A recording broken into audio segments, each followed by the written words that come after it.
Tuliine atuhaire Morin ono musirikale wa poliisi era nga yakola ku nsonga z'abaana avuddeyo nayingira mu bya champion Gudo muno omulenzi akola ne Alien Skin ng'agamba nti bwekizuuka nti Alien Skin akozesa champion Gudo mu bumenyi bw'amateeka awatali konsaani y'abazadde nti kijja kuba kibi era bajja kumuperereza okulaba ng'omwana oyo amuzzayo ku ssomero baamuzzaayo mu bazadde be.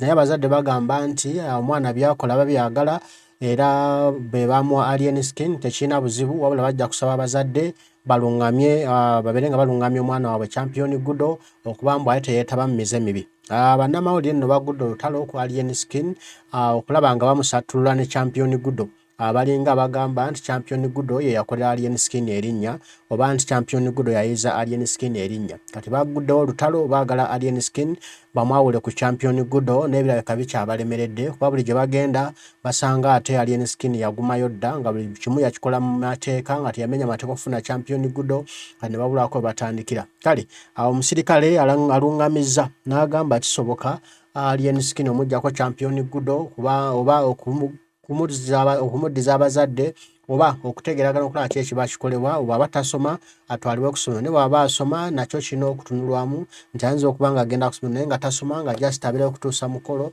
ng'obwongo bwe bubeera mu bidongo bubeera mu birala. Naye bano kye batamanyi nti champion Gudo mwana wa ghetto wakulidde mu ghetto okutuuka egyo emyaka gy'alina. Kitegeeza ghetto nti ebintu ebibeera bitabula obwongo buli kaseera buli kadde. Kati gwe okuba nga omulabe leero nga atuuse afunye erinnya atutumuse olwa Alien Skin okumukwatako tekitegeeza mbu nno akakola yakakala oba enjaga yakagiraba ewa Alien Skin.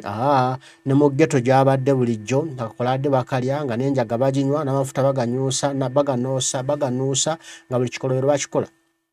Era champion Gudo abadde alabibwa nga alina eccupa ng'akulaga nti bwakusanga ajja kuba eccupa akwasa omutwe ng'akyali mu ghetto n'akujja wa Alien Skin kitegeeza embeera za ghetto tewali azimusinza. Kati gwe ne bw'odda wano n'oyogera bingi mbu omwana asimaye bamwonoona omwana yakulira mu ghetto tewali kyabatamanyi aba ye ategeera nnyo n'okusinga abaana bataakulira mu ghetto ng'era amanyi ekikyamu n'ekibi abyawula kyovula abaana ba ghetto baba successful ebiseera ebisinga ate abaana ba ghetto bawangala nnyo lwaki baba bamanyi buli mbeera basobola ogisurvivingamu ne bagenda mu maaso. Kale katufune omukyala atwayise atubuulire ensonga za Gudo ate no zaatuseyodde ku poliisi era niyazituusizaayo. Amanya gange nze Assistant Commissioner of Police atuhaire Morin era nze nkulira ofiisi ekola ku nsonga z'eby'abaana n'amaka. Omwana yenna ateekeddwa okubeera n'eddembe kiyite right naye eddembe eryo kugamba litambulira wamu n'obuvunaanyizibwa. So omwana alina obuvunaanyizibwa eri famire ye obuvunaanyizibwa eri eggwanga lye n'ekitundu mwawangaalira. Kati abantu baconfusinga nnyo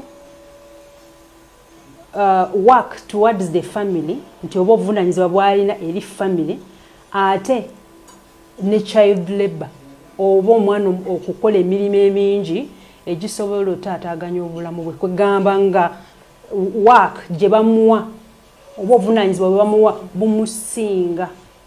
Children Act egamba nti omwana awezezza emyaka 16 asobola okukola ng'afuna kasente naye alina okukolera essaawa 8 nga waliwo omuntu omukulu amusupervisinga either ng'omuzadde yamusupervisinga oba nga probation officer yamusupervisinga oba guardian we oba omuntu yenna alina obuvunaanyizibwa ku mwana oyo.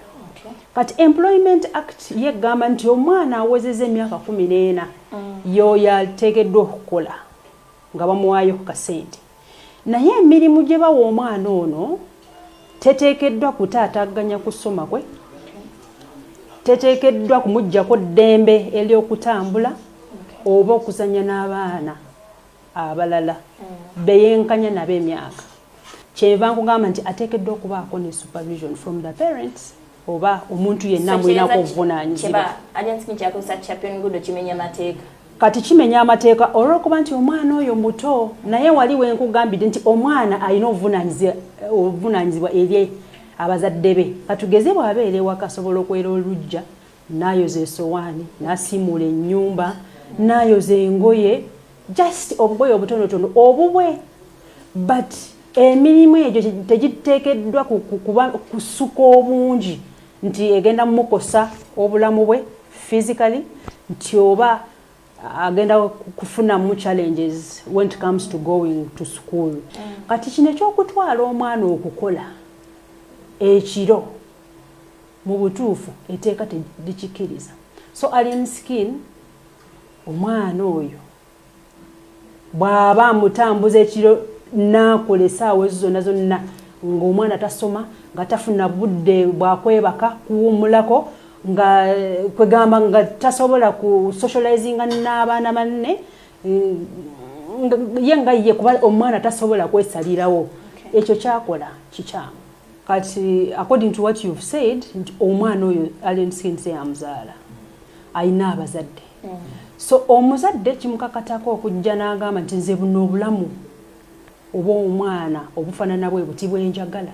Kati waba yamutwala nga tamumuwadde wadde mba okujja neyeekubira enduulu office ya Child and Family weeri ne mu kitundu kye mwennyininyini mwabeera office weeri. Yes, ayinza okuba asoma naye ng'atuukiriza mukolo ayambadde uniform ebitabo asitudde atudde mu kilaasi naye ng'obwongo tebuliiyo. Abaana bano beetaaga okulungamizibwa babagambe nti kino kirungi kino kibi. Tebiina kye bigatta ku mwana kuba omwana agenda kukola ekyo kyennyini kyalaba omuntu omukulu kyakola. Akati okulya ebikoola in Uganda kikirizibwa. Kati gwe alina obuvunaanyizibwa eri omwana oba gwe awangaala naye ebiseera ebisinga oba abantu bonna bye tulekera abaana baffe tuteekeddwa obbekenenya ne tumanya omuntu ono ali atya yeeyisa atya atambulirawa mikwano gye gyegiriwa then tulabe nsobola okukkiriza omwana wange okubeera n'omuntu bw'ati ne bw'ati. But it's not too late. Tulina we tusobola otandikira. Mubiwulira ndowooza gye bituuse. Bagamba kaami katono okanyomera mitala wa mugga naye ne alien skin afuukidde abasajja yakayinja mu ngatto. Buli omu ayagala okukola amawulire, buli omu ayagala okubaako ne kyayogera agira ku alien skin. Simanyi kiri mu ghetto eyo nti buli ava mu ghetto alina okuba ow'enjawulo era alina okwogerwako naye nga tumanyi bino bijja kuggwa waliwo abantu abatandika entalo nga tezirinamu na mulamwa. Champion Gudo yali nga ali mu ghetto nga talina kyali ng'akeera kwata kipa ye n'anyukulinya abantu n'abakuba n'ababeera mu mbeera za ghetto ez'okulwana ez'okuba tebalina kyakula ez'okubonaabonerayo mu ghetto. Tewaaliwo muntu n'omu bawa amawulire yava n'amukolako sitoole n'amubuuza mwana gwe lwaki oli mwene embeera lwaki obeera mu ghetto ki ekyakubeerako y'osoma lwaki obeera eno. Tewali munnamawulire n'omu yavaayo naye ananoonya ku Champion Gudo nga tannafuuka kyali leero. Naye abantu bakwagala okubuukira etokota basanze kiwedde nga Champion Gudo afunye erinnya. Ng'erinnya lyalifunye atya nga alien skin yamulaba naye anamunayo mbazadde mu mirembe era ntandika okubeera naye okulaba nti amujja mu mbeera eri gy'abaddemu eya ghetto kuba mwana muto. Era embeera agimugjeemu kati Champion Gudo amanyiddwa ensi yonna tewali atamumanyi. Naye ate kati abantu kuba ng'ambe nti ensibe yalema bali ku mwana batandise okumuwalampa nga bwe bamukozesa ebikyamu. Nze simanyi nti omuntu okwata microphone n'ayimba kikyamu. Batubadde n'abayimbi bangi era abazadde bangi bakutte ku baana ne babatendeka ebitone baba ne babatendeka nga bakyali bato. Ate omwana bw'atendekwa ng'akyali muto ekintu ky'ayagala kyekituufu.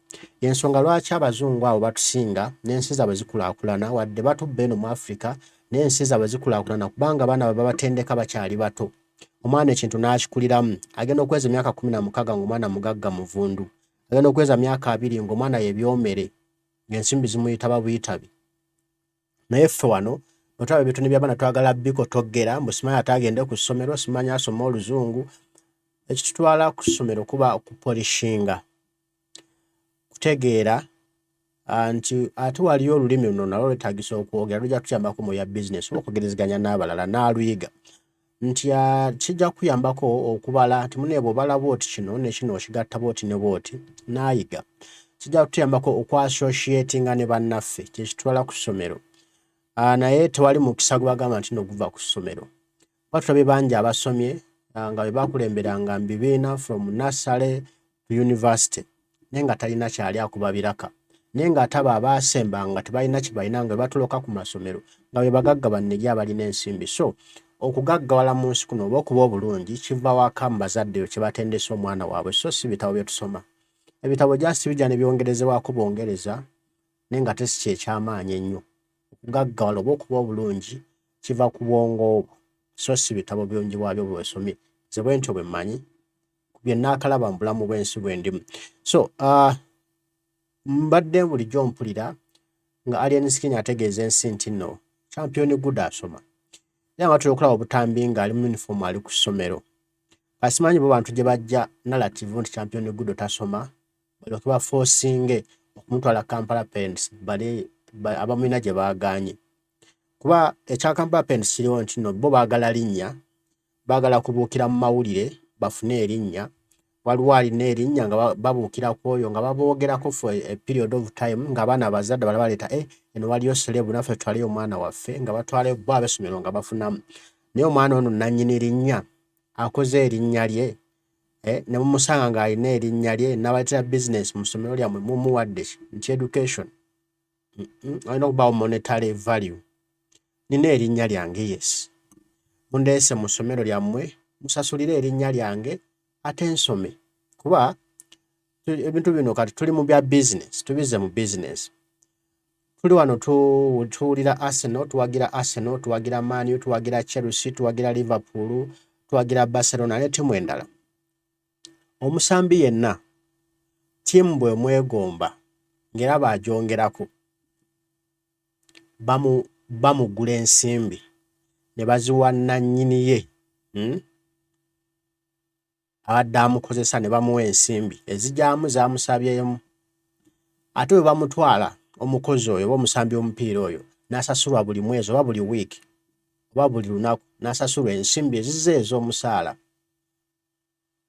nga naye baakibakola ekyo kubanga alina value, ayongera ettutumu mu ttiimu yaabwe ate n'abakolera omulimu okubateebera nabo bakolera ssente endala.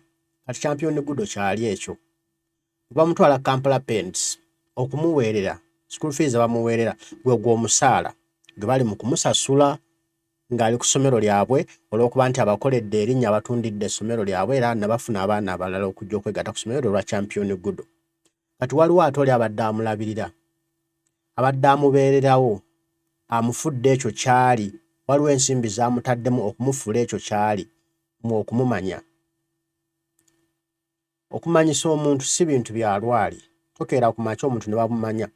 Wabaawo ebikoleddwa behind the curtains, wabaawo ensimbi eziteereddwamu, wabaawo obwongo obuteereddwamu, wabaawo obudde obuteereddwamu. Kati obudde bw'oli amufudde ekyo kyali, bo temwagala mmwe kububala bannayuganda abasinga babeereyo. Temwagala kubala nti oli ataddemu obudde bwe okufuula Champion Gudo kyali, ataddemu ssente ze. Kale ssente tuzireke naye obudde kye kikulu kuba obudde is money. Bwe mba ntadde obudde bwange mu muntu ne mufuula ekyenjawulo nga namusanga ali nothing, mba neetaagayo value ejja mu value gye mutaddemu ndyoke mukuwe mukuteere n'atandika okukolera ebibyo. Kati Alien Skin yasaba ekintu kitono nnyo, baba bamwagala bajje boogere nange ku Fangwe era baleete n'akasente ke nnaabasaba basasule, mbawe omusambi agenda abakolere nabo ssente ku ssomero lyabwe bakole. Baakigana ne beefuula bannigi nga balowooza basoose okuba ne ssente mu nsi muno mwonna mbu Kampala Parents. N'abagamba mube ne ssente zammwe n'abagoba. Kati abantu abasinga balowooza mbu n'ogwo mukisa nnyo. Omanyi abantu abasinga mu nsi muno tulowooza mbu gundi wabanga mugagga nnyo n'olwekyo ensi eweddeyo. Ssente yazikola bukozi n'azifuna z'aba alina. Naye one day lusobola okukyanga olina n'ezimusinga. So mwefeebyanga nnyo kutwalibwa mu nkwawa za muntu, kubayisanga mu maaso, kubatwalira mu ggaali kubanga otidde mbu gundi simanya waalinnya simanya wa ssente. So what? Yazaalibwa mukazi nga ggwe, yazaalibwa musajja nga ggwe. Know your value. Ekitutta n'okutulumyawo bwavu. Mugane gundi yalina erinnya, yaliwo baaliwo. Naye ng'osanga omusajja mwavu asabiza n'abasabiza ensimbi ezimujjanjaba, akyapangisa ali mu muzigo naye nga yalina erinnya yali wa kabi lwakuba teyamanya value ye ku negotiatinga ng'asinziira ku value ye.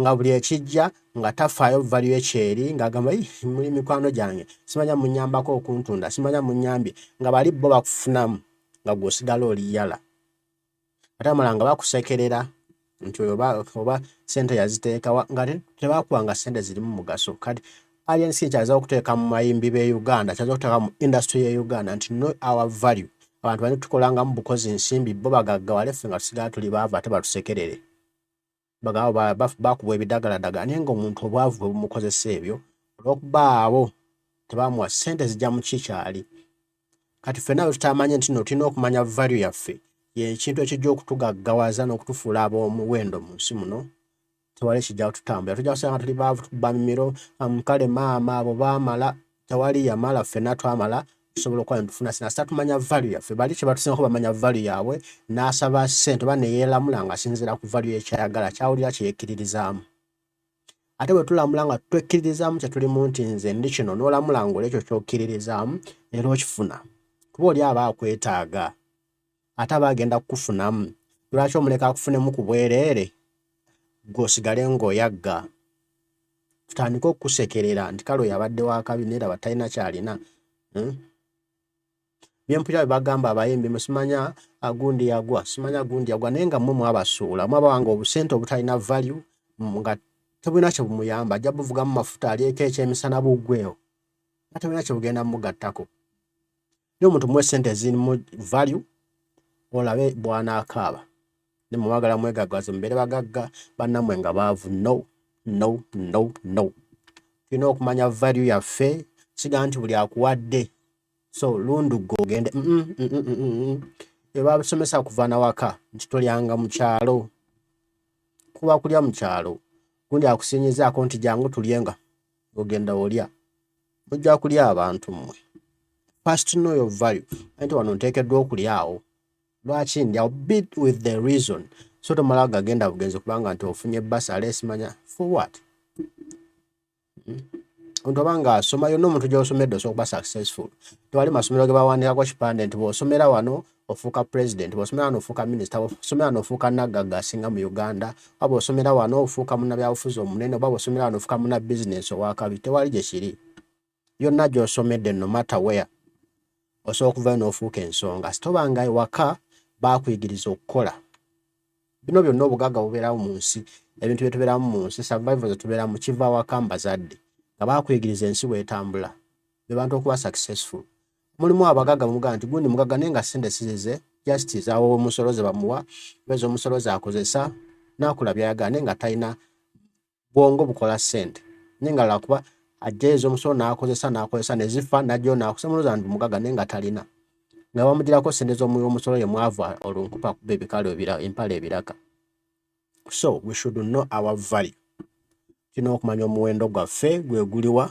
tujja okuba abawanguzi mu dduniya muno ayo n'okumanya tubeeko ne we tukomanga ebintu bye tutamanyi bye tutabaddemu nga bitandika tumebyeyingizangamu nga bizze no waggulu ku nkomerero tumanyi oli gyavudde na champion Gudo tumanyi yamufuna atya muleetawo ekibooziboozi mbu mubaawukanye why nawe genda otandika obwo abaana bangi mbalaba Kampala road mbalaba mu Kampala mu Kisenya abaana bangi batalina mwasirizi nga banywa enjaga bali ebikoolakoola tewali abafaako bambadde bwere batambula bwerere tewali abafaako nono ogubamaze okuggwawo okufaako nabamubika akasubi n'anyirira n'afuna akafeesi akalungi nabamusiga akazigo ka samona